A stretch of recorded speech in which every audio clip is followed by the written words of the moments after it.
पाकिस्तान आज 14 अगस्त को अपना स्वतंत्रता दिवस मना रहा है, लेकिन इस मौके पर प्रधानमंत्री शहबाज शरीफ के एक बयान ने भारत पाकिस्तान के बीच पुराने पानी के विवाद को फिर सुर्खियों में ला दिया है।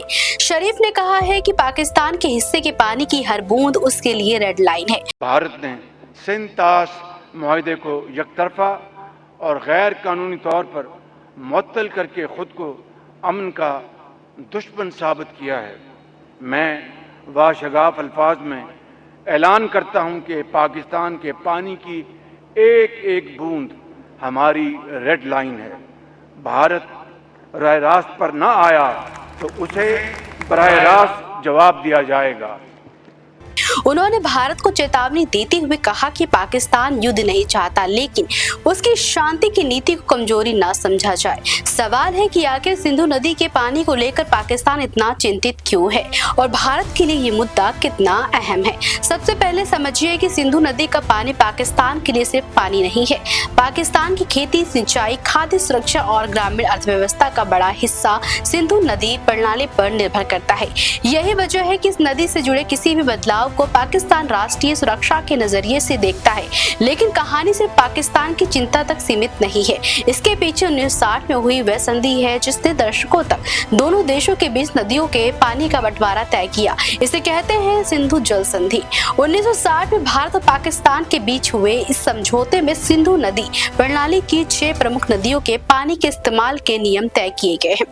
रावी, व्यास और सतलुज को मुख्य रूप से भारत के लिए आवंटित किया गया, जबकि सिंधु, झेलम और चिनाब के पानी पर पाकिस्तान के उपयोग के अधिकार तय हुए। लेकिन इसका मतलब ये नहीं है कि भारत को पश्चिमी नदियों पर कोई अधिकार है। संधि के तहत भारत को कुछ निर्धारित परिस्थितियों में घरेलू उपाय, कृषि और जल विद्युत परियोजनाओं के लिए पानी इस्तेमाल करने की अनुमति है।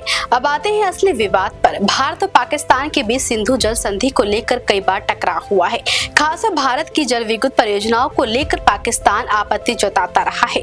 पाकिस्तान को डर रहता है कि भारत पश्चिमी नदियों के प्रवाह को प्रभावित कर सकता है। वही भारत कहना रहा है कि उसकी परियोजनाएं संधि के नियमों के भीतर है। यानी दोनों देशों के बीच विवाद सिर्फ इस बात पर नहीं है कि पानी किसका है, बल्कि इस बात पर भी है कि नदी के पानी का इस्तेमाल किस तरह और कितनी सीमा पर किया जा सकता है। फिर आया अप्रैल 2025 का पहलगाम आतंकी हमले में 25 लोगों की मौत हुई। भारत ने इसके लिए पाकिस्तान समर्थित आतंकवादियों को जिम्मेदार ठहराया, जबकि पाकिस्तान ने आरोपों से इनकार किया। इसके बाद भारत ने पाकिस्तान के खिलाफ कई कदम उठाए और सिंधु जल संधि को स्थगित करने का फैसला भी किया। यही से पानी का मुद्दा भारत पाकिस्तान संबंधों में और ज्यादा संवेदनशील हो गया। अब सवाल ये है कि पाकिस्तान इतना परेशान क्यों है? वजह साफ है। सिंधु नदी प्रणाली पाकिस्तान की कृषि व्यवस्था की रीढ़ मानी जाती है। अगर भविष्य में नदी के प्रवाह, जल प्रबंधन या उपलब्ध पानी पर कोई बड़ा असर पड़ता है तो इसका सीधा प्रभाव खेती और खाद्य सुरक्षा पर पड़ सकता है। इसलिए इस्लामाबाद लगातार इस पूरे मुद्दे को राष्ट्रीय हित और सुरक्षा जोड़कर पेश करता है।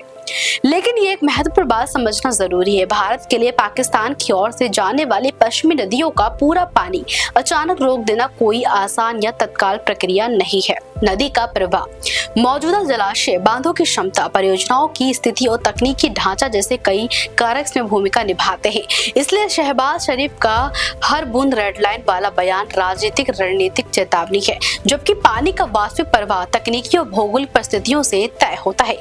दिलचस्प बात यह है कि सिंधु का पानी अब सिर्फ 2 देशों की नदियों का मामला नहीं रह गया है।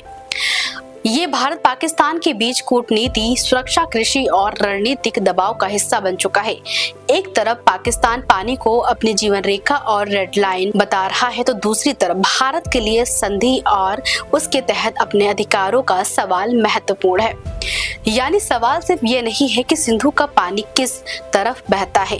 असली सवाल यह है कि आने वाले समय में भारत और पाकिस्तान इस पानी को सहयोग का पुल बनाएंगे या तनाव की नई सीमा। शहबाज शरीफ ने ताजा बयान से इतना साफ किया है कि सिंधु का पानी आने वाले दिनों में दोनों देशों के रिश्तों में एक बार फिर बड़ा मुद्दा बनने वाला है। खैर, इस पर आपकी अपनी क्या राय है हमें जरूर बताइएगा। देखते रहिए दैनिक भास्कर डिजिटल।